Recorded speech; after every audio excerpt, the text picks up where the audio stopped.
Hi everyone, welcome to Tuesday Talks on Facebook Live. If you are watching live, please feel free to throw a little comment in the comment box so I know you're there.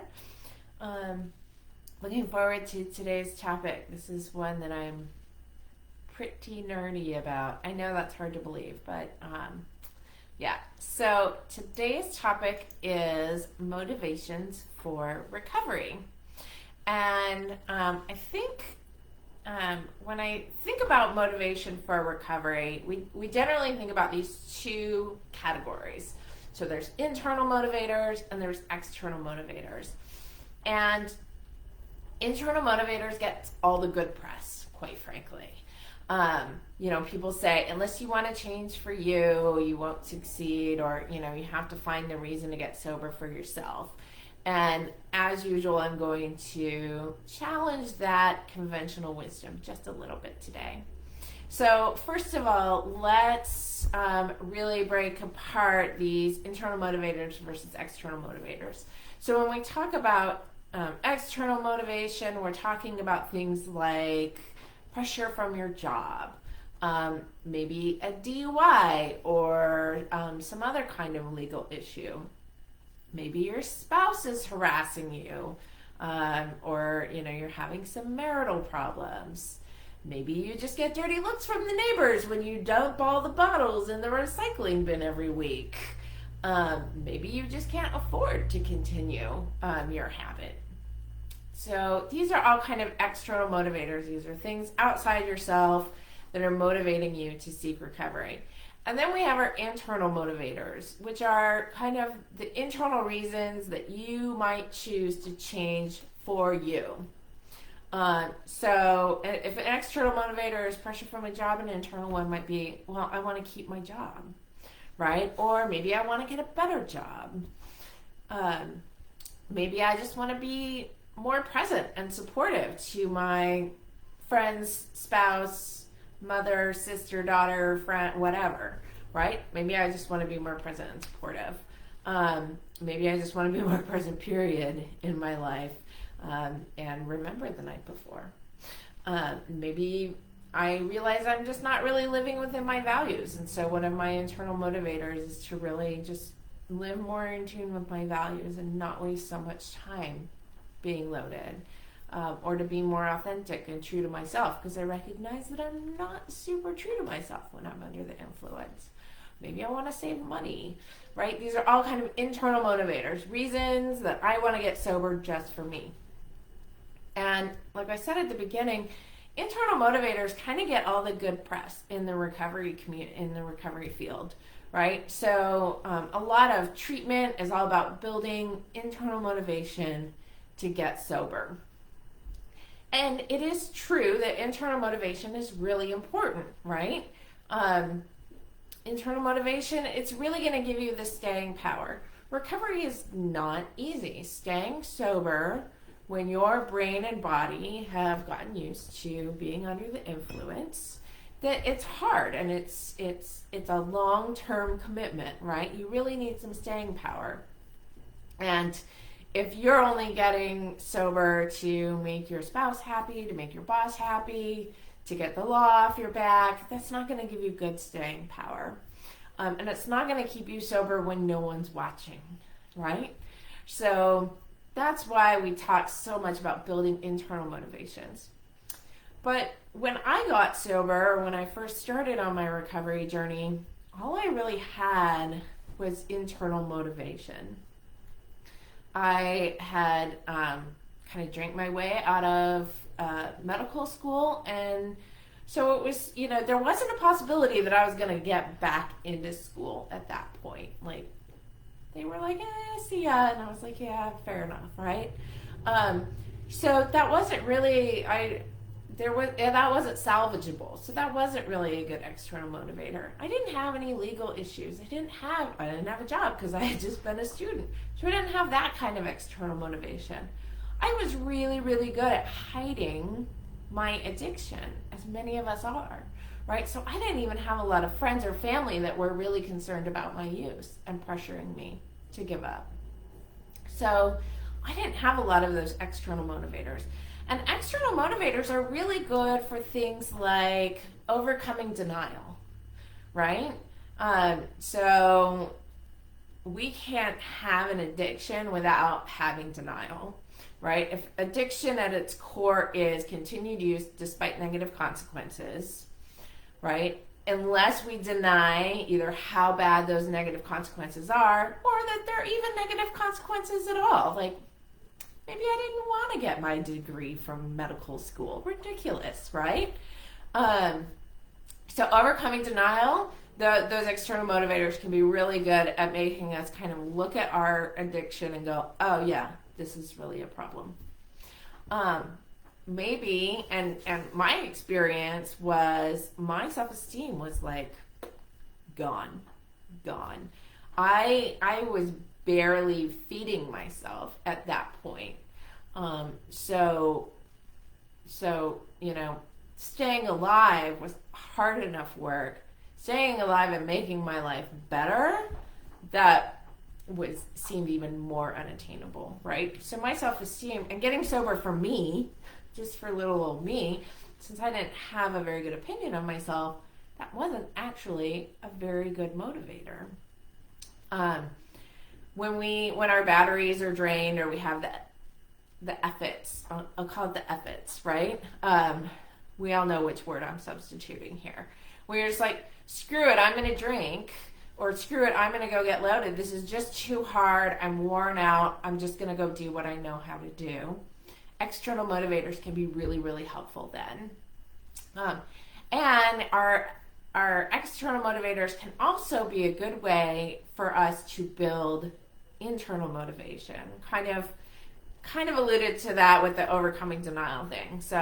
But this is a perfect segue. So how do we build our motivation, right? So we need both.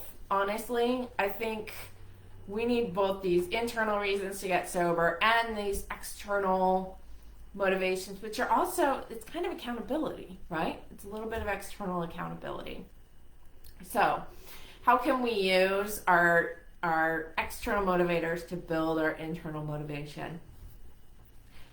Write down all your external motivators, right? Write down what people have said to you. Gosh, I really wish you didn't drink that much.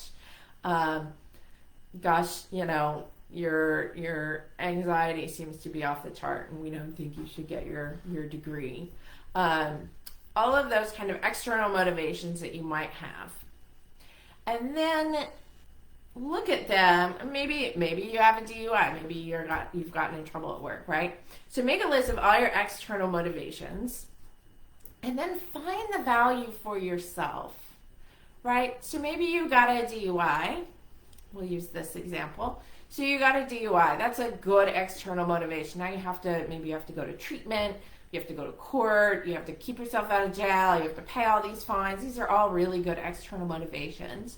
But if you really look at it, is driving under the influence really within your values, right? And probably most of us would say, no, endangering the general public and myself is not within my values, right? So that might become one of your internal motivations, right? I want to get sober for me because I don't want to feel like I'm putting people at risk by driving under the influence.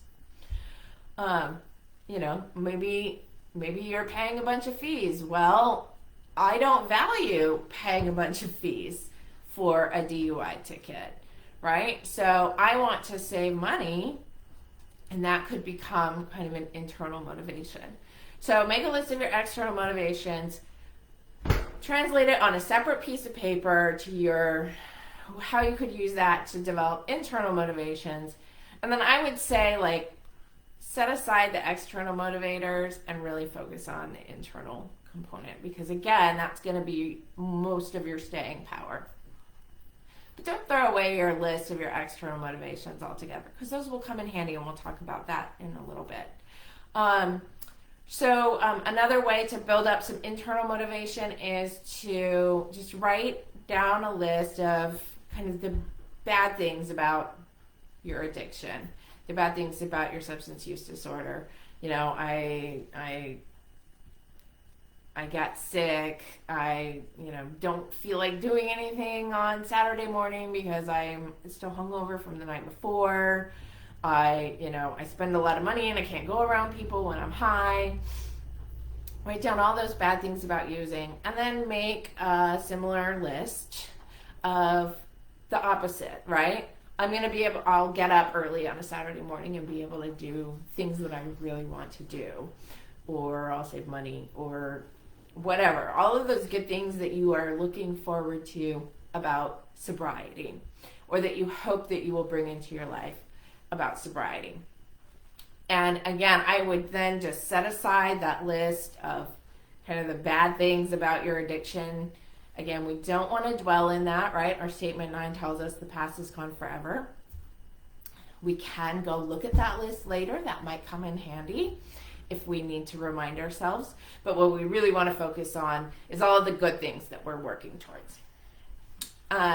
Another way to help build some internal motivation, set a reward goal, right? So I will buy myself flowers on the way home from work on Monday if I am able to stay sober throughout the entire weekend, right? And that's not, I guess flowers are a little bit external, but it's something you're doing for yourself. So setting these small goals and small rewards, it doesn't have to be anything major.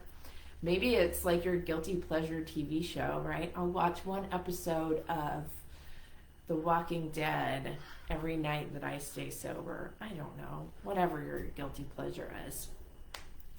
So setting small reward goals, and that can help kind of build up some of that motivation. And the external, to build up your external motivator. So I remember, I may have shared this before, but I remember early on in my sobriety, I sat down with my counselor and I said, I'm going to have a baby. And she was like, what? And I was like, I'm going to have a baby for a gay couple. That sounds like a really good way to motivate me to stay sober. And luckily she talked me out of that. And I don't recommend that you go have a baby for a gay couple. I don't recommend that you go get arrested or make a jerk out of yourself at work so they send you to treatment.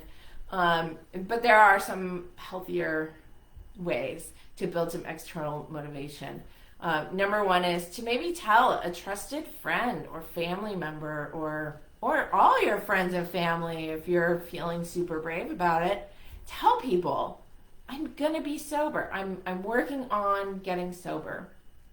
Some people don't want to do that. It can create some pressure. I think, you want to create that external motivation without creating a situation that's going to be overly stressful, right? Because what do we do for stress? We get loaded. But think about, are there family members that would be super supportive? Maybe your spouse would be super supportive, but not a jerk if you have a stumble. But telling trusted friends, family members, that I'm going to be working on this, that can really help to give you some of that motivation in those times when you're feeling like, I'm not worth getting sober for. I'm not worth this. I'm tired. I'm worn out. I don't want to stay sober right now. Knowing that, hey, my spouse is going to be really sad that I was not able to stay sober because they know what I'm working towards. So that's one way. And then the other way that I found really, really helpful, and took me a while to really get the momentum going with it, is connecting with sober support. So connecting in this group, which you're already in, yay, in this Facebook group, or joining WFS online, going to meetings, going to other types of meetings, right? They don't have to be WFS meetings. Go to any meetings that you have available to you to start to build some sober supports and build some other people that are also on this journey or also on a self-improvement journey, and that you can reach out to in those moments where you're just done, right? Someone that you can connect to, and someone that you don't want to have to go back to and say, oh, hey, well, I was doing pretty good and I had a little stumble and I drank last night and whatever, right? So sometimes just having someone that you know you're going to have to come clean to later on can be helpful. And then, of course, with that sober support network that you're building, or with your friends and family, you want to practice reaching out for support before you need it. I'll say this again. Practice reaching out for support before it becomes an emergency and before you really need it, right? So practice reaching out when you're feeling a little bit triggered, because then when you're feeling really, really triggered, you've already got a new habit of going to your support network and saying, gosh, I want to use right now, and I could use some accountability. So that is my spiel about motivations for recovery. I think both internal and external motivation is really important. Do what you can to build up both, because there are different times in your recovery where each will come in handy. And I guess that's it. And I will see you in 2 weeks. We will do another session on sister skills. The topic is going to be active listening.